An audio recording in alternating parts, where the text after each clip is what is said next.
तो हेलो दोस्तों, ABC coaching YouTube channel में आप सभी का स्वागत है। बच्चों, आज की इस वीडियो में क्लास 11th सब्जेक्ट बायोलॉजी यानी जीव विज्ञान के चैप्टर 6 के most important VVI objective question देखने वाले हैं, जो कि आपके बोर्ड एग्जाम के लिए बहुत ही महत्वपूर्ण है। तो सभी विद्यार्थी इस वीडियो में शुरू से लेकर अंत तक बने रहेंगे। और बच्चों, आप सभी के लिए ऑल चैप्टर का जो है वीडियो मैंने पहले ही प्रोवाइड करा दिया गया है। आप जो है प्ले लिस्ट पर जाकर इसको अच्छे से देख सकते हैं, चेकआउट कर सकते हैं। और बच्चों, और भी जो है सब्जेक्ट का वीडियो मैंने पहले ऑलरेडी अपलोड कर दिया है। आपका जो भी सब्जेक्ट है, आप जो है प्ले लिस्ट पर जाकर उसकी अच्छे से तैयारी कर लीजिए, क्योंकि दोस्तों मैंने जितना भी वीडियो प्रोवाइड किया है, अगर आप सारे वीडियो को आप लोग अच्छे से देख लेते हैं, रिवीजन कर लेते हैं, तैयार कर लेते हैं, तो मैं 200% गारंटी लेता हूं कि आपके एग्जाम में एक भी सवाल नहीं छूटने वाला है। सारा जो है क्वेश्चन का जो पेपर है वो आपको जो है इसी में से जो है क्वेश्चन आपको वहां पे देखने को मिलने वाला है। ठीक है, तो चलिए बच्चों, वीडियो में आगे बढ़ने से पहले आप सभी से रिक्वेस्ट है कि वीडियो को लाइक शेयर जरूर करेंगे। चैनल पर नए हैं, चैनल को सब्सक्राइब करने के साथ बेल आइकन को प्रेस जरूर कर लीजिए,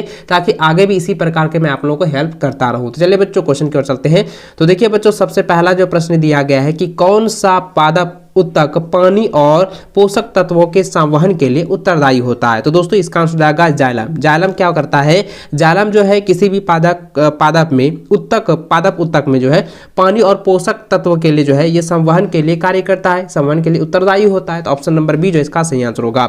नेक्स्ट क्वेश्चन देख दिया गया है कि पौधों के पत्तियों में रंध्र का महत्वपूर्ण क्या होता है, महत्वपूर्ण कार्य क्या होता है। बच्चों, मैंने पिछले क्लास में भी मैंने आपको बताया था कि पौधों की जो पत्तियां होती है, जिसमें जो रंध्र होता है वो गैसों का विनिमय के लिए कार्य करता है। ठीक है, याद रखेंगे क्या होता है? विनिमय के लिए जो है कार्य होता है, किसके? गैसों का विनिमय। ठीक है, तो ऑप्शन नंबर ए जो है इसका सही आंसर होगा।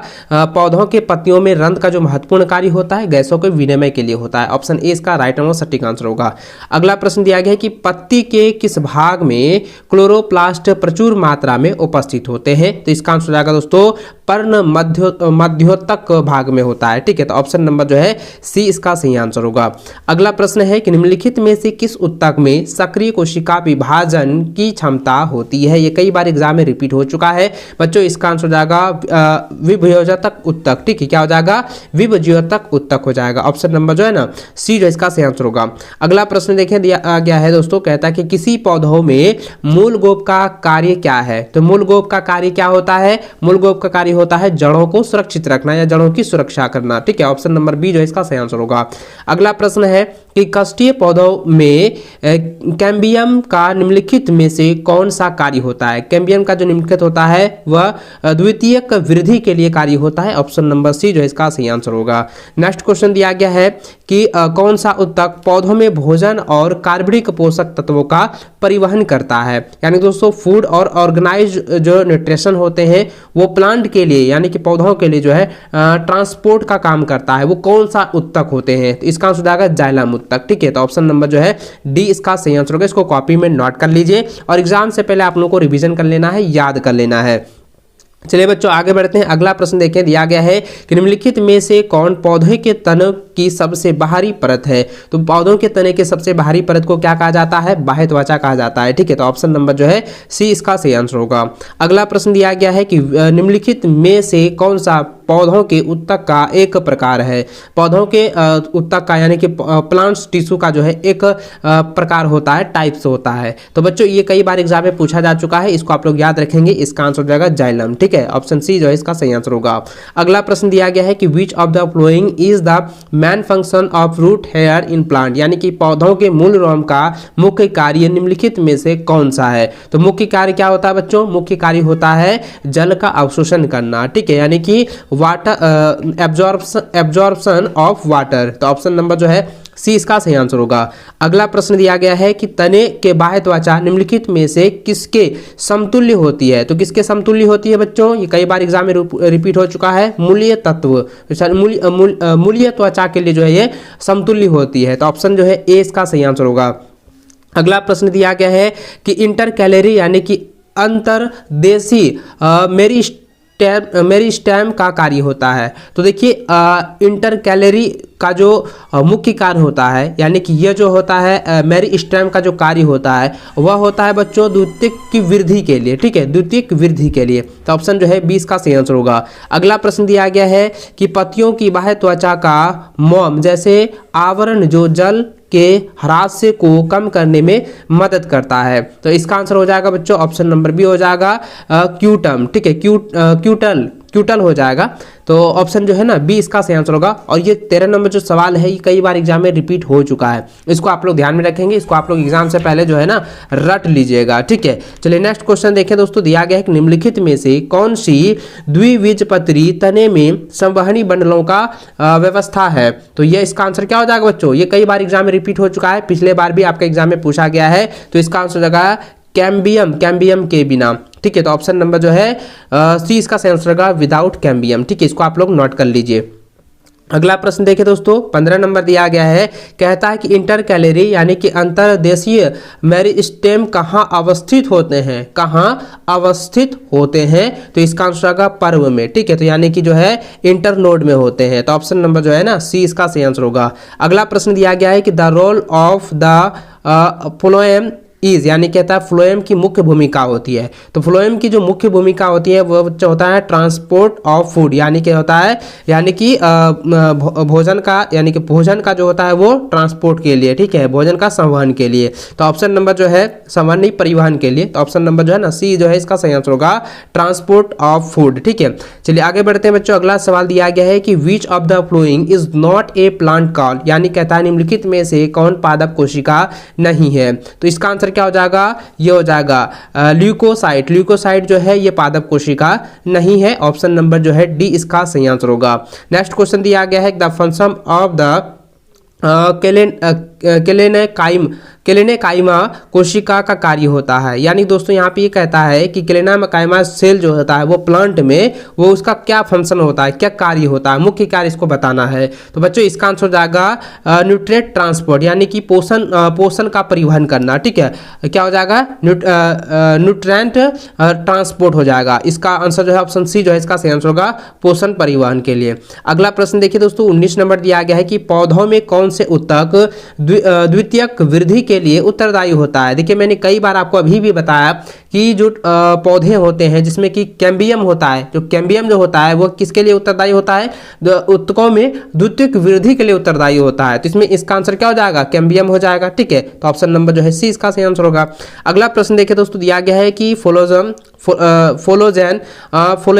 और फ्लोड्रम को सामूहिक रूप से डैश के रूप में जाना जाता है। सामूहिक रूप से जो है किसके रूप में माना जाता है, जाना जाता है। ये बच्चों याद लिखेंगे फ्लोजेन, फ्लोएम और फ्लोड्रम। इससे रिलेटेड जो है ना आपके एग्जाम में 2 क्वेश्चन देगा और जो इस बार आने के पूरे चांसेस हैं। तो दोस्तों इसको हम लोग कहते हैं पेरिडर्म, ठीक है, इसको क्या कहते हैं, पेरिडर्म कहते हैं। ऑप्शन सी जो इसका सही आंसर होगा।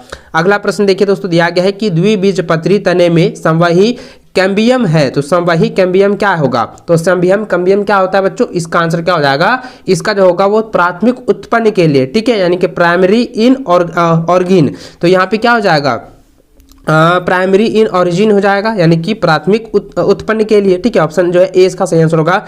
अगला प्रश्न जो है 22 नंबर देखें, दिया गया है कि द्विबीजपत्री तने में संवहनी कैम्बियम निम्नलिखित में से स्थित उत्तकों से उत्पन्न होता है। तो किस उत्तकों से उत्पन्न होता है, तो इसका आंसर होगा फ्लोएम बंडल के नीचे, ठीक है। तो ऑप्शन नंबर जो है सी इसका सही आंसर होगा। अगला प्रश्न जो है 23 नंबर देखिए, दिया गया है कि पौधों में कौन सा उत्तक द्वितीयक जाइलम एवं द्वितीयक फ्लोएम के उत्पादन के लिए जिम्मेदार होता है। तो इसका आंसर जाएगा दोस्तों कैम्बियम, ठीक है। ऑप्शन नंबर सी जो है इसका सही और सटीक आंसर होगा।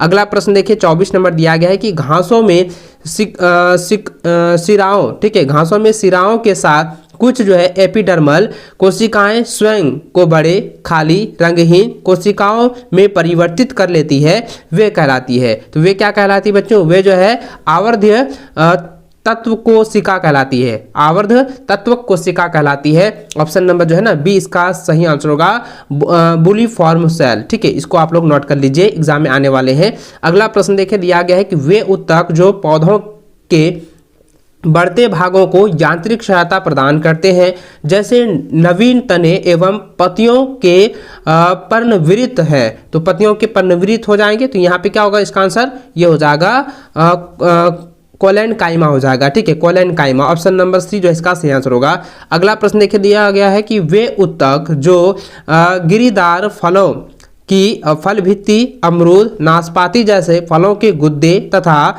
लेग्यूम के बीच आवरण में मौजूद होते हैं। तो वे फल जो है वे उत्तक जो है वो कौन से हो जाएंगे बच्चों? ये कई बार एग्जाम में ना रिपीट हो चुका है, इसको आप लोग ध्यान में रखेंगे। तो इसका आंसर जाएगा सेलेराइड्स, ठीक है, सेलेराइड्स हो जाएंगे। ऑप्शन ए इसका सही आंसर होगा, ठीक है। यानी कि देखिए यहाँ पे क्या दिया है, स्क्लेराइडी, हाँ स्क्लेरिड हो जाएगा, स्क्लेरिड यहाँ पे दिया गया हिंदी में, और यहाँ पे अंग्रेजी में दिया, हाँ स्क्लेरिड ही हो जाएगा, ठीक है। ऑप्शन जो है ए इसका सही आंसर होगा। चलिए आगे बढ़ते हैं। अगला सवाल दिया गया है, कहता है in root the arrangement of xylem is, यानी कहता है कि जड़ों में जाइलम की व्यवस्था होती है। तो जड़ों में जाइलम की व्यवस्था क्या होती है? वो बाह्य आदि दारुक होती हैं, ठीक है। तो ऑप्शन नंबर जो है ना 20 का आंसर होगा, इसका आंसर होगा एक्सचर्ज, ठीक है। ऑप्शन 20 का राइट आंसर होगा। अगला प्रश्न दिया गया है कि सहचारी कोशिकाएं संबंधित है। तो सहचारी कोशिका किससे संबंधित है? वो है चलनी नलिका से संबंधित है। ऑप्शन नंबर जो है सी इसका सही आंसर होगा। अगला प्रश्न देखिए, दिया गया है कि एक बीजपत्री तने में संवहनी बंडलों की व्यवस्था निम्नलिखित में से कौन सी है? तो बच्चों इसका आंसर आएगा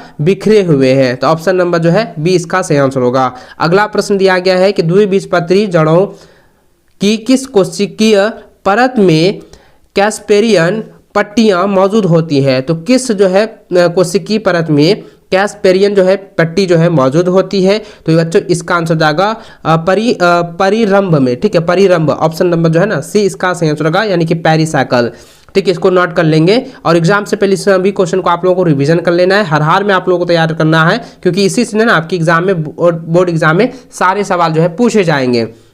चलिए अगला प्रश्न देखें, दिया गया है कि वह उत्तक जो पौधों के तने में संवहनी बंडलों के बाहर मौजूद होता है और यांत्रिक सहारा देता है कहलाता है? तो इसका आंसर आएगा वह जो है विलकुट कहलाता है, यानी कि कॉर्टेक्स कहलाते हैं, ठीक है। ऑप्शन नंबर जो है 20 का सही आंसर होगा। अगला प्रश्न दिया गया है कि पौधों में प्रकाश संश्लेषण, भंडारण और स्राव के लिए उत्तरदायी उत्तक को क्या कहा जाता है? तो इसको कहा जाता है पैरेन्काइमा, ठीक है। क्या कहा जाता है? पैरेन्काइमा। ऑप्शन नंबर जो है ना ए इसका सही सटीक आंसर होगा, सही एकदम राइट आंसर होगा, इसको नोट कर लें। अगला प्रश्न दिया गया है, कहता है निम्नलिखित में से कौन सा विभज्योतक परिपक्व उत्तकों के बीच मौजूद होता है? ये कई बार एग्जाम में रिपीट हो चुका है बच्चों, इसको याद रखेंगे। इसका आंसर होगा पार्श्वी विभज्योतक, ठीक है, पार्श्वी विभज्योतक, यानी कि इसको आप लोग याद रखेंगे, ये कई बार एग्जाम में रिपीट हो चुका है, ठीक है। चलिए नेक्स्ट क्वेश्चन देखें दोस्तों, दिया गया है, कहता the root hair are producing of, यानी कि मूल रोम के जो है उभार होते हैं, मूल रोम डैश के उभार होते हैं। तो किसके उभार होते हैं?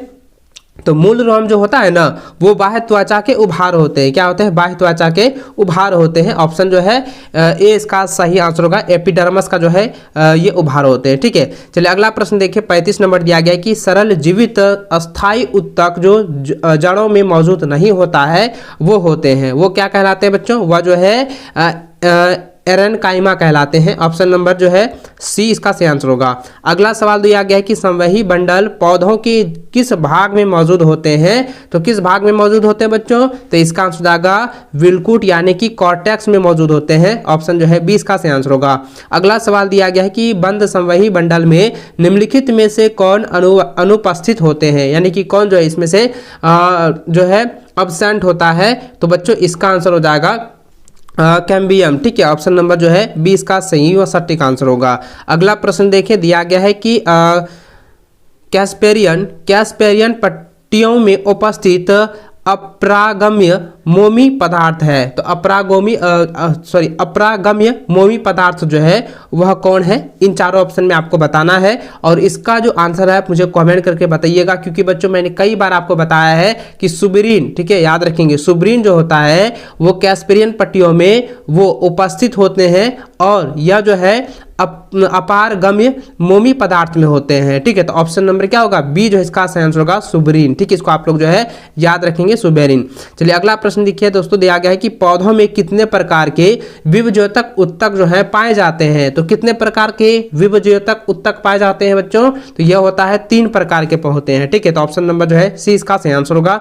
अगला सवाल दिया गया है कि कॉर्क, कैम्बियम और इंटरफेसिक्यूलर, ठीक है, इंटरफेसिक्यूलर कॉम्बियम डैश के उदाहरण है। तो ये किसके उदाहरण है, यानी कि जो है कॉर्क कैम्बियम और इंटरफेसिकुलर कैम्बियम जो होते हैं ये किन के उदाहरण हैं। ये कई बार एग्जाम में रिपीट हो चुका है, इसका आंसर आप लोगों को याद रखना है।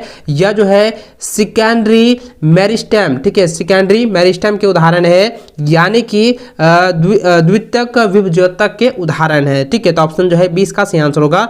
अगला सवाल दिया गया है कि पीथ डैश में छोटा या अनुपस्थित होता है। देखिए छोटा या अनुपस्थित होता है, तो इसका आंसर हो जाएगा बच्चों, यह हो जाएगा द्विबीजपत्री मूल जो है छोटा पीथ द्विबीजपत्री में छोटा और अनुपस्थित होता है, ठीक है। तो ऑप्शन ए जो इसका सही आंसर होगा। चलिए अगला प्रश्न देखें, दिया गया है कि मोनोकॉट तने में संवही बंडल से घिरा होता है। तो इसका आंसर हो जाएगा, ये हो जाएगा ऑप्शन नंबर सी एकदम सही आंसर होगा कि स्केलेरिना काइमा अक्षद, ऑप्शन नंबर जो है सी इसका राइट आंसर होगा। अगला सवाल दोस्तों 43 नंबर देखें, दिया गया है कि पौधों का वह भाग जो जड़ों में पत्तियों से जोड़ता है और पानी और खनिजों का परिवहन करता है। तो इसका आंसर क्या हो जाएगा, तना, ठीक है। इसका आंसर क्या हो जाएगा दोस्तों, ये हो जाएगा तना हो जाएगा। इसको आप लोग नोट कर लीजिएगा, ऑप्शन नंबर जो है ना बी इसका सही आंसर होगा। चलिए आगे बढ़े।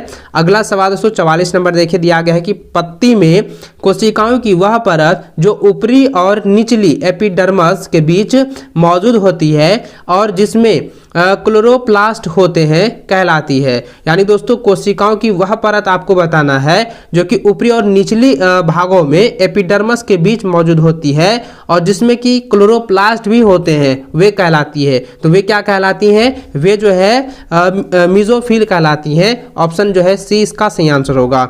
अगला सवाल 45 नंबर दिया गया है कि पत्ती में रंध्रों के आसपास की द्वार कोशिकाओं का कार्य है। तो बच्चों इसका आंसर क्या हो जाएगा, इसका आंसर हो जाएगा रंध्र के खुलने एवं बंद होने पर नियंत्रण, ऑप्शन सी जो इसका सही आंसर होगा।